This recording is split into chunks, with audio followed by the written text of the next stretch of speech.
Hello. ആ, ഞാനങ്ങോട്ട് വന്നുകൊണ്ടിരിക്കുക. കഴിയും വേഗത്തിൽ അങ്ങോട്ട് എത്തിക്കോളാം. മുഹൂർത്തം കഴിയുന്നതിന് മുമ്പ് അങ്ങോട്ട് വന്ന് ആ നിഹാരിക ഞാനൊരു പാഠം പഠിപ്പിക്കും.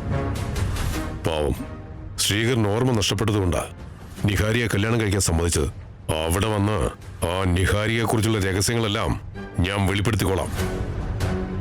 എന്റെ മകനെ പോലെ മറ്റൊരാൾ കൂടി ചതിക്കപ്പെടാൻ പാടില്ല. ആ കുടുംബത്തിന് അനീതി സംഭവിക്കരുത്. കല്യാണം ആരംഭിച്ചാലും കുഴപ്പമില്ല. താലി കെട്ടുന്നതിനുള്ളിൽ ഞാൻ അവിടെ എത്തിയിരിക്കും. ശ്രീകർ താലി കെട്ടാതെ ഞാൻ നോക്കിക്കോളാം. എന്താ അതുപോലെ? അവനി, നിനക്ക് ചതി പറ്റാൻ പാടില്ല മോളെ. കല്യാണ മണ്ഡപത്തിൽ വെച്ചിട്ടാണെങ്കിലും ശരി, ആ നിഹാരിയെ ഞാൻ പോലീസിനെ ഏൽപ്പിച്ചിരിക്കും. അവളെ പോലുള്ളവരെ എങ്ങനെ പാഠം പഠിപ്പിക്കണമെന്ന് എനിക്ക് നന്നായിട്ടറിയാം. ഡ്രൈവർ സർ, വേഗം പോ. Okay sir. എന്താ ചേച്ചി, ശരിക്കും നീ എന്താ ഈ ചെയ്യുന്നേ? നിന്റെ കാര്യം ആലോചിച്ചിട്ട് എനിക്ക് വട്ടാവുന്നു. എന്തിന്? ശ്രീകരനെ കുറച്ച് സമയം പോലും മാറി നിൽക്കാൻ പറ്റാത്ത ആളാ നീ. എന്നിട്ടിപ്പോ നീ അവനെ അവൾക്ക് വിട്ടുകൊടുക്കാൻ പോവാണോ? വിട്ടുകൊടുക്കില്ല. വിട്ടുകൊടുക്കാത്തവർ ചെയ്യുന്ന കാര്യങ്ങളാണോ ഇത്? അവരുടെ കല്യാണത്തിന് കൊടുക്കാൻ ഈ ഗിഫ്റ്റുമായിട്ട് വന്നു നീ. ഇവിടെ വന്ന് കല്യാണത്തിന്റെ കാര്യങ്ങൾ നോക്കുന്നു. നിന്റെ കൺമുന്നിൽ വെച്ച് ഇതൊക്കെ സംഭവിക്കുമ്പോഴും നോക്കി നിൽക്കുന്നു. നിനക്ക് ഒരു ബന്ധമില്ലാത്ത പോലെ, ബന്ധമില്ലാത്ത ഒരു കല്യാണത്തിന് അതിഥിയായിട്ട് വന്ന പോലെ നീ കാണിക്കുന്നേ. എന്തെങ്കിലും ചോദിച്ചാ ധൈര്യം, വിശ്വാസം, താലി എന്നല്ലാതെ ഒന്നും പറയുന്ന പോലും ഇല്ല നീ. സത്യമായിട്ട് അത് മാത്രം എന്റെ ആയുധങ്ങള്. എനിക്ക് അനീതി നടക്കില്ല. നിങ്ങൾ കണ്ടോ? ആ, എല്ലാം കണ്ടോണ്ടല്ലേ ഇരിക്കുന്നേ. നിനക്കുള്ള ധൈര്യം എനിക്ക് ഇല്ലാത്തതുകൊണ്ടാ എനിക്കത് സഹിക്കാൻ പറ്റാത്തെ. കാലം തന്നെ എല്ലാത്തിനും മറുപടി നൽകുന്ന കേട്ടിട്ടില്ല ചേച്ചി. നിങ്ങളിപ്പോ സമയം എത്രയെന്ന് നോക്കിക്കേ.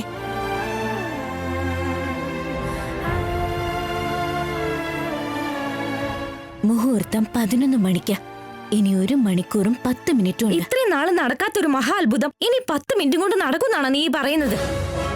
ഇത്ര കാലം സഹായിക്കാത്ത ദൈവം ഇനി നിന്നെ സഹായിക്കുന്നാണോ നീ പറയുന്നത്? എന്തെങ്കിലും സംഭവിക്കാൻ 1 നിമിഷം മതി ചേച്ചി. എന്ത് വേണമെങ്കിലും സംഭവിക്കും. അത്രയും നേരം വെയിറ്റ് ചെയ്യണം.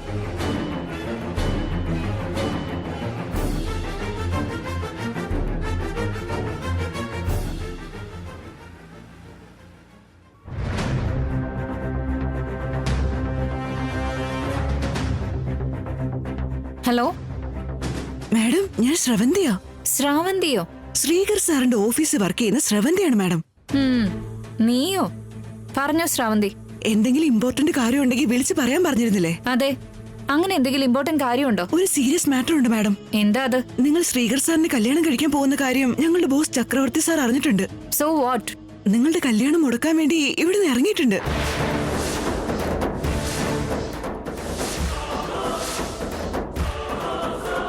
അതെയോ? അതെ മാഡം. അയാളുടെ കയ്യിലുള്ള വീഡിയോ പ്രൂഫായിട്ട് ലാസ്റ്റ് ടൈം ശ്രീകറിന്റെ അടുത്ത് എന്നെ നന്നായിട്ടൊന്ന് പെടുത്താൻ ശ്രമിച്ചതാ. ശ്രീകർ വിശ്വസിച്ചില്ല. ഇനി ഇപ്പൊ ആള് വന്നിട്ട് എന്ത് ചെയ്യാനാ? അന്നത്തെ പോലെ അല്ല മാഡം. അതിനേക്കാൾ ശക്തമായി എന്തോ തെളിവായിട്ട് അദ്ദേഹം ഇവിടുന്ന് വന്നേക്കുന്നത്. അങ്ങനെ എനിക്ക് തോന്നുന്നേ. ഈ കാര്യം പറയാൻ വേണ്ടിയാ ഞാൻ വിളിച്ചത്.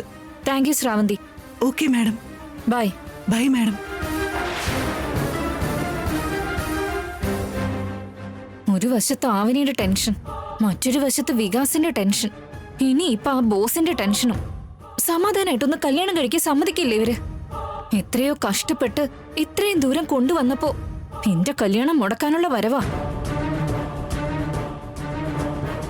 അയാളെ എങ്ങനെയെങ്കിലും തടയണം.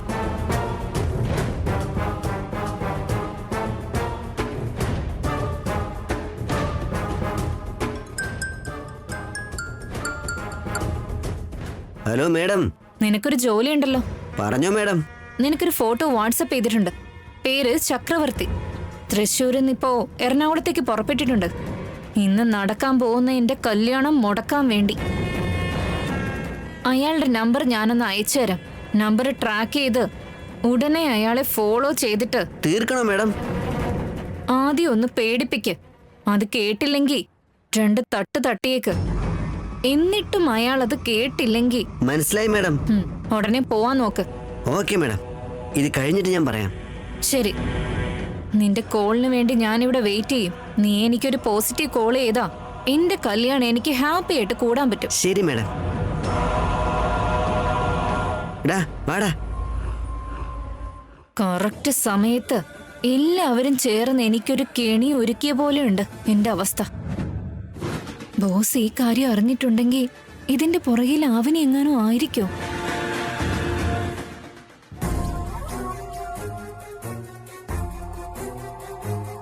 എന്തിനാ വരാൻ പറഞ്ഞേ?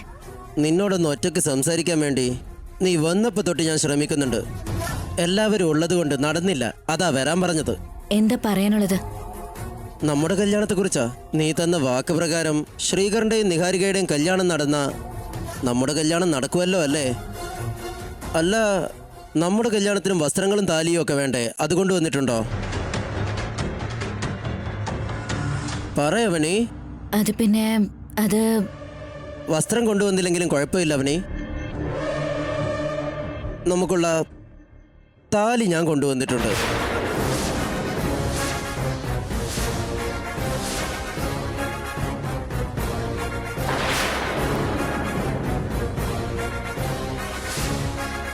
ഇന്നിവിടെ എന്തൊക്കെ സംഭവിച്ചാലും നമ്മുടെ കല്യാണം നടക്കണം. ഞാൻ മാത്രമാ പറയുന്നേ, നീ ഒന്നും മിണ്ടാത്ത എന്താ? 1 മണിക്കൂർ കൂടി കഴിഞ്ഞാ ഞാൻ ഉദ്ദേശിച്ചതുപോലെ എല്ലാം നടക്കും. അപ്പൊ നിന്റെ ഉദ്ദേശം 1 മണിക്കൂർ കഴിഞ്ഞാ നമ്മുടെ കല്യാണം നടക്കുമെന്നല്ലേ? എന്നാ ഓക്കെ അവണി, ഞാൻ സമാധാനമായിട്ട് നിന്നോളാം. ഇത്രയും നാള് നിങ്ങൾ വെയിറ്റ് ചെയ്തതല്ലേ, ഇനി 1 മണിക്കൂർ കൂടി നിങ്ങൾ വെയിറ്റ് ചെയ്യും. എല്ലാം നിങ്ങൾക്ക് വ്യക്തമായിട്ട് മനസ്സിലാവും. ശരി അവണി. മറ്റൊരു കാര്യം, എന്താ? നിങ്ങൾക്ക് വേണ്ടി ഞാനൊരു ഗിഫ്റ്റും കൊണ്ടുവന്നിട്ടുണ്ട്. അതെയോ? എവിടെ? അത് ഞാൻ നിങ്ങൾക്ക് അവസാനം തന്നോളാം. കണ്ടാ നിങ്ങൾക്ക് അത്ഭുതം തോന്നും, നിങ്ങൾ ഞെട്ടും. ആണോ? എന്നാ നിനക്ക് അതിപ്പോ ഒന്ന് കാണിച്ചൂടെ? വേണ്ടേട്ടാ, അപ്പൊ കണ്ടാലേ അതിനൊരു ത്രില്ലുണ്ടാവും. അതുകൊണ്ട് അത് ഭദ്രായിട്ട് വെക്കാൻ പറഞ്ഞ് ഞാൻ ചേച്ചിനെ ഏൽപ്പിച്ചു. 1 മണിക്കൂർ വെയിറ്റ് ചെയ്യാം. ശരി അവണി. ഇനി എന്തെങ്കിലും പറയാനുണ്ടോ? ഇനിയൊന്നുമില്ല. I am very happy.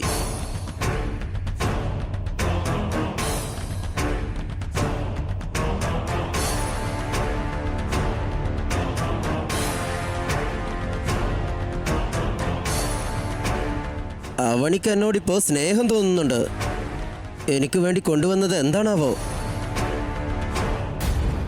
അവൻ ഇവിടെ എത്തിയപ്പോ മുതല് വീട്ടില് മൊത്തം നടന്ന് അവള് നല്ല ഷോ ഇറക്കുന്നുണ്ട്. കല്യാണത്തിന്റെ ഉത്തരവാദിത്തം മൊത്തം അവക്കായിപ്പോ.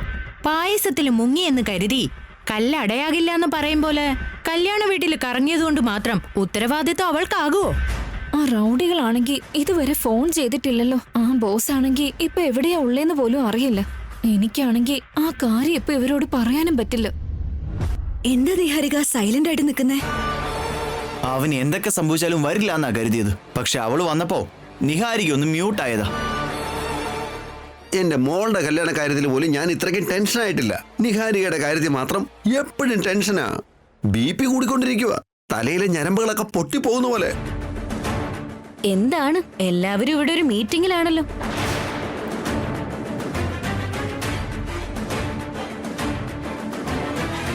ചെറിയൊരു സംശയം ചോദിക്കട്ടെ? ചോദിക്കേട്ടാ. എന്തെങ്കിലും പ്ലാൻ ഇട്ട് വന്നതാണോ? ഞാനോ? നീ അല്ലാതെ പിന്നെ ഞാനോ? അങ്ങനെ എന്തെങ്കിലും ഉണ്ടെങ്കിൽ സിനിമയ്ക്ക് മുമ്പ് വരുന്ന ടീസർ പോലെ പ്ലാൻ എങ്ങനെയാണെന്നൊന്ന് ലീക്ക് ചെയ്യ്. കുറച്ചെങ്കിലും ടെൻഷൻ കുറയുമല്ലോ. BP ഒന്ന് കൺട്രോൾ ചെയ്യാലോ. അയ്യേ, അങ്ങനെ യാതൊരു പ്ലാനും ഇല്ല. എന്താ നിങ്ങൾ BP എന്നൊക്കെ പറയുന്നേ? നിങ്ങൾക്ക് അബദ്ധത്തിൽ പോലും ഒന്നും സംഭവിക്കാൻ പാടില്ല. ഈ കല്യാണം കഴിയും വരെ നിങ്ങളും വേണം. വീട്ടിലാണോ? അല്ല, ഈ ഭൂമിയില്. 1 മിനിറ്റ് ഒന്ന് നിക്കേട്ടെ.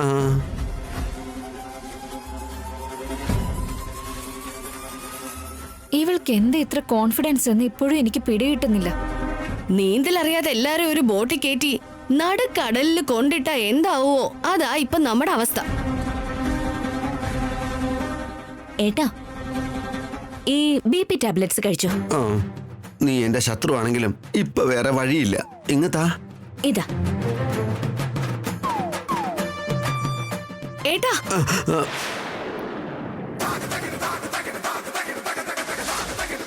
എന്തിനാ അത് തട്ടിയത്? അവനിയുടെ പ്ലാൻ നിങ്ങൾക്ക് ആർക്കെങ്കിലും മനസ്സിലായോ? പ്ലാനോ? യെസ്, അത് BP ടാബ്ലറ്റ് ആണെന്ന് എന്താ ഗ്യാരണ്ടി? അതെ, അത് ശരിയാ. എക്സ്പയർ ആയി കഴിഞ്ഞാൽ ടാബ്ലറ്റും ആയിക്കൂടെ?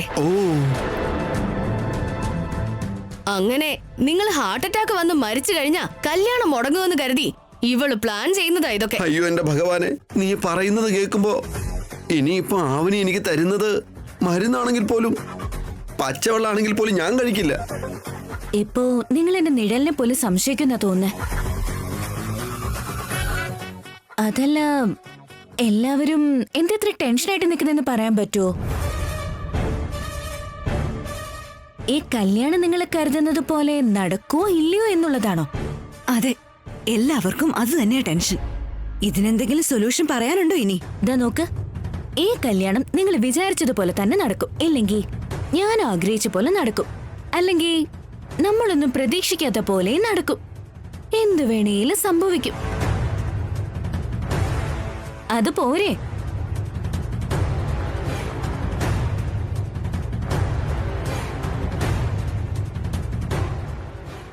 അവൾക്ക് നമ്മളെ കണ്ടിട്ട് ബുദ്ധിയില്ലാത്തവരായിട്ടാണോ തോന്നുന്നേ? എനിക്കാണെങ്കിൽ ഒന്നും മനസ്സിലാവുന്നില്ല. എന്തോ നടക്കുന്നുണ്ട്. ആദ്യം ആ ചക്രവർത്തി ഇവിടെ വരുന്നത് എനിക്ക് തടയണം.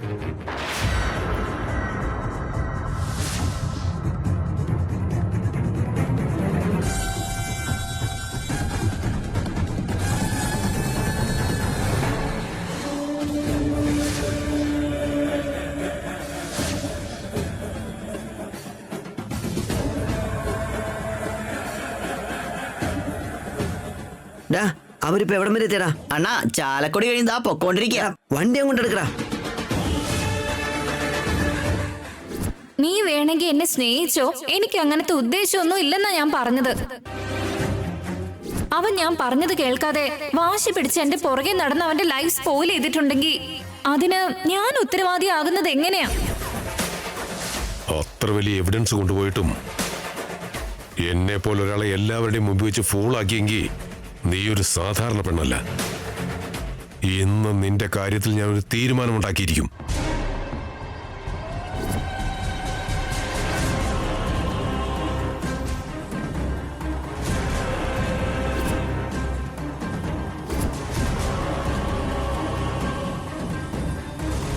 അണ്ണാ, നമ്മുടെ ഓപ്പോസിറ്റ് റോഡിൽ വരണുണ്ട്. വണ്ടി അങ്ങോട്ട് എടുക്കടാ.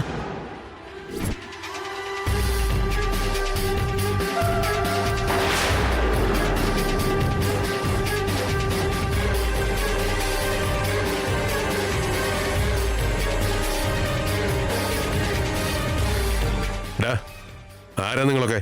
എന്താ ഇങ്ങനെ നിൽക്കുന്നേ? നീ എങ്ങോട്ടാ പോകുന്നതെന്ന് ഞങ്ങൾക്കറിയാം. തിരിച്ചു പോ. ആരാ നിങ്ങൾ പറഞ്ഞയച്ചത്? അത് നീ അറിയണ്ട. എന്തായാലും നീ ഇന്നത്തെ കല്യാണം കൂടണ്ട. ആ രാക്ഷസി നിഹാരിക പറഞ്ഞയച്ച ഗുണ്ടകളായിരിക്കുമല്ലേ നിങ്ങളൊക്കെ?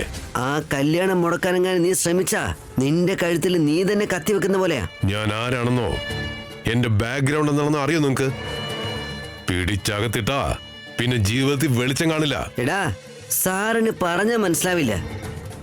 എന്നാ പിന്നെ അങ്ങനെ ആവട്ടെ. ഡാ,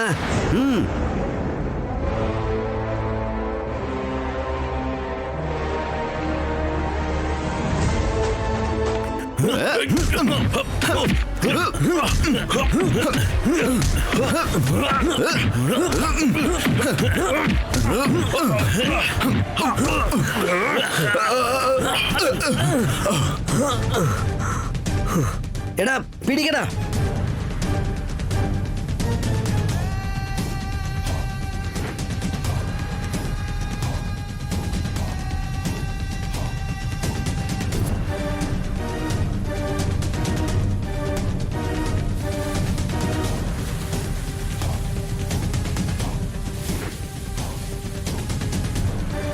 ഡാ, അയാൾ എങ്ങോട്ടാടാ പോയെ? നിഹാരികമ്മയുടെ അറിഞ്ഞാ കൊന്നുകളയും നമ്മളെ. വാടാ.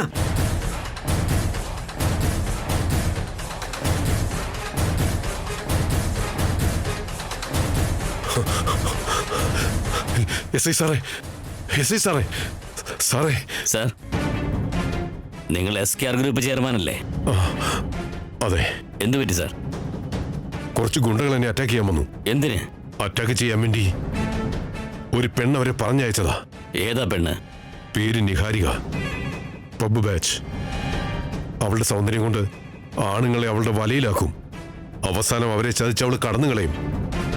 അതില് എന്റെ മകനും ബലിയാടായതാ. അവന്റെ ലൈഫ് ഇല്ലാണ്ടാക്കിയത് അവളാ. സിവിയർ ആക്ഷൻ എടുത്ത് ലൈഫ് ലോങ് അവളെ ജയിലിലാക്കാമെന്ന് അന്ന് ഞാൻ കരുതിയിരുന്നതാ. പെൺകുട്ടിയല്ലേ, പിന്നീട് അവൾ നന്നായിക്കൊള്ളുമെന്ന് കരുതി ഞാൻ വെറുതെ വിട്ടു. പക്ഷെ അവൾ ഇതുവരെ മാറിയിട്ടില്ല. എൻ്റെ ഓഫീസിൽ ശ്രീകർ എന്ന് പറഞ്ഞൊരു നല്ല ടീം ലീഡറുണ്ട്. റീസെൻ്റ്ലി ഒരു അറ്റാക്കിൽ മെമ്മറി ലോസ് സംഭവിച്ചു. കല്യാണത്തിന്റെ പേരിൽ അവന്റെ ജീവിതം നശിപ്പിക്കാൻ തുനിഞ്ഞിരിക്കുക അവള്. അവൻ ആവനി എന്നൊരു പെൺകുട്ടിയെ പ്രേമിച്ചിരുന്നു. ആ കുട്ടിയെ കല്യാണം കഴിക്കാനും തീരുമാനിച്ചതാ. ബട്ട് അവനൊന്നും ഓർമ്മയില്ലാത്തതുകൊണ്ട് ഇപ്പൊ നിഹാരിയെ കല്യാണം കഴിക്കാൻ പോവാണ്. അങ്ങനെ സംഭവിച്ചാൽ അവന്റെ ജീവിതം നശിച്ചു പോകും. ആ രാക്ഷസിയെ വെറുതെ വിടരുത് സർ. ആദ്യം ആ കല്യാണം തടയണം. നമുക്കുടനെ അങ്ങോട്ട് പോവാം. ശരി സർ. Constables come on.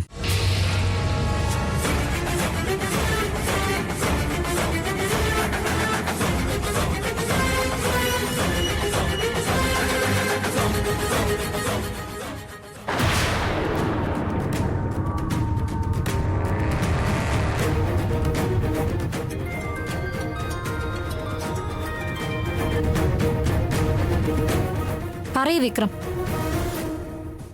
ആ ചക്രവർത്തിയെ കണ്ടുപിടിച്ചോ? കണ്ടുപിടിച്ചു മാഡം. എന്താ കാര്യം? ഞങ്ങളൊന്ന് പറഞ്ഞു നോക്കി മാഡം, പക്ഷെ അയാൾ കേട്ടില്ല. അതുകൊണ്ട് ബോഡി മൊത്തം ഷേപ്പ് ഔട്ട് ആകുന്നവരെ ഒന്ന് അടിച്ചു. അയാൾ ഇവിടുന്ന് ഓടിപ്പോയി. പിന്നെ ഞങ്ങൾ അയാളെ ചേസ് ചെയ്തു. അടിച്ചയാളെ കോമ കിടത്തെന്ന് വിചാരിച്ചതാ. അയാള് പക്ഷേ എസ്കേപ്പായി. ഇങ്ങോട്ട് എന്തായാലും വരില്ലല്ലോ. ഞങ്ങൾ കൊടുത്ത അടി വെച്ച് ആദ്യം അയാൾ ഹോസ്പിറ്റലിൽ പോയി കിടക്കും മാഡം. നിങ്ങൾ ഒട്ടും ടെൻഷൻ അടിക്കണ്ട. ഷുവർ ആണല്ലോ? പക്കാ madam. Thank you Vikram. Madam, പൈസ കണ്ടറിഞ്ഞ് തന്നേക്കണേ. നിങ്ങളുടെ കല്യാണമൊക്കെ അല്ലേ, ഞങ്ങൾക്കൊരു ആഘോഷമൊക്കെ വേണ്ടേ? ശരി ശരി മാഡം. അയാള് വന്ന ആവശ്യമില്ലാത്ത ഡിസ്റ്റർബൻസ് ആകുമെന്ന് കരുതി വെറുതെ ടെൻഷൻ അടിച്ചു. ഇപ്പൊ നല്ല മനസ്സമാധാനമുണ്ട്. ഇനി ആ ആവനിയുടെ കാര്യം നോക്കണം.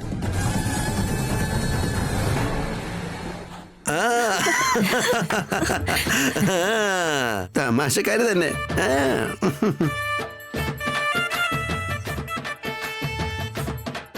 മോനെ വികാസേ. എന്താ രാജുവേട്ടാ? വന്നപ്പോ തൊട്ട് നിന്നെ ഞാൻ ശ്രദ്ധിക്കുന്നുണ്ട്.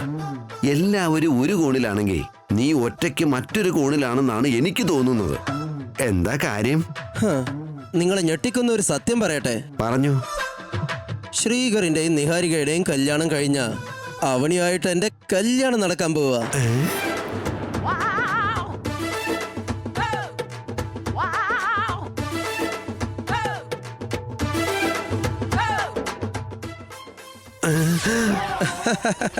ഞെട്ടുവെന്ന് ഞാൻ പറഞ്ഞില്ലേ? ഇപ്പൊ കറണ്ട് ഷോക്ക് അടിച്ചതുപോലുണ്ട്. ഈ കല്യാണം കഴിഞ്ഞ എന്നെ കല്യാണം കഴിച്ചോളാം എന്ന് അവണി എനിക്ക് വാക്ക് തന്നതാ. 1 മണിക്കൂർ വെയിറ്റ് ചെയ്യാൻ പറഞ്ഞു. 1 മണിക്കൂർ കഴിഞ്ഞ മുഹൂർത്തത്തിനുള്ള മണിയടിക്കും. ഉള്ളതാണോ? ഉള്ളതാണോ എന്ന് 1 മണിക്കൂർ കഴിഞ്ഞാൽ നിങ്ങൾക്ക് അറിയാമല്ലോ. ഇതൊരു വട്ടുപിടിക്കുന്ന കല്യാണമായി പോയല്ലോ. നിങ്ങളൊന്ന് വെയിറ്റ് ചെയ്യോ, എല്ലാം ക്ലിയർ ആവും. ഈ നടക്കുന്ന കല്യാണം ആരുടേതാണെന്നോ ആരുമായിട്ടാണെന്നോ ആരൊക്കെയാണെന്നോ ഒന്നും എനിക്ക് മനസ്സിലാകുന്നില്ല. ഗുരുവായൂരപ്പാ, എന്തൊരു പരീക്ഷണമാണിത്. എന്റെ തല പൊട്ടിക്കൊണ്ടിരിക്കുക.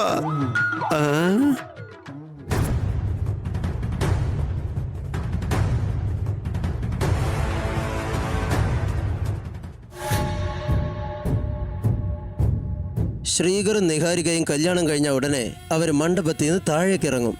അത് കഴിഞ്ഞ് ഞാനും അവനെയും കല്യാണ മണ്ഡപത്തിൽ ഇരിക്കും.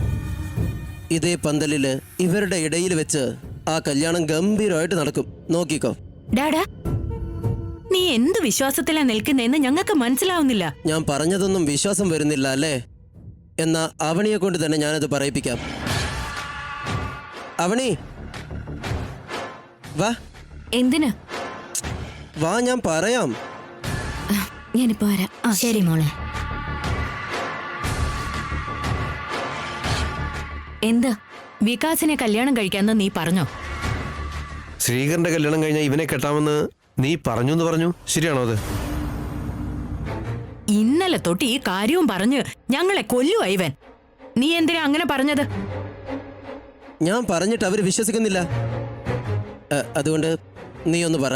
വികാസേട്ടാ, നിങ്ങളോട് ഞാൻ പറയാനുള്ളത് പറഞ്ഞതല്ലേ. ഇനി ഇത് എത്ര പേരോട് പറയണം? നീ പറഞ്ഞിട്ടുണ്ട്. എന്നിരുന്നാലും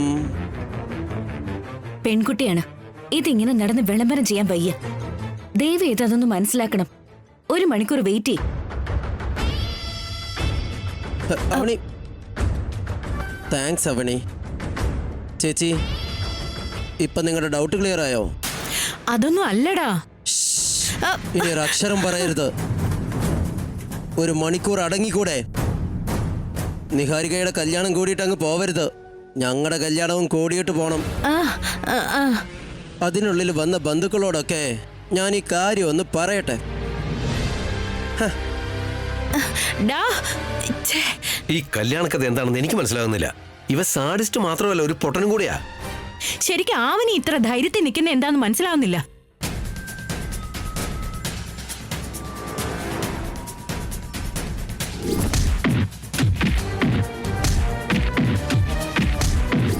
ഞാൻ നിന്നോട് കരുണ കാണിച്ചപ്പോ നീ എന്നെ അറ്റാക്ക് ചെയ്യാൻ ആളെ വിട്ടല്ലേ? എന്തൊക്കെ സംഭവിച്ചാലും ഈ കല്യാണം ഒരിക്കലും നടക്കില്ല.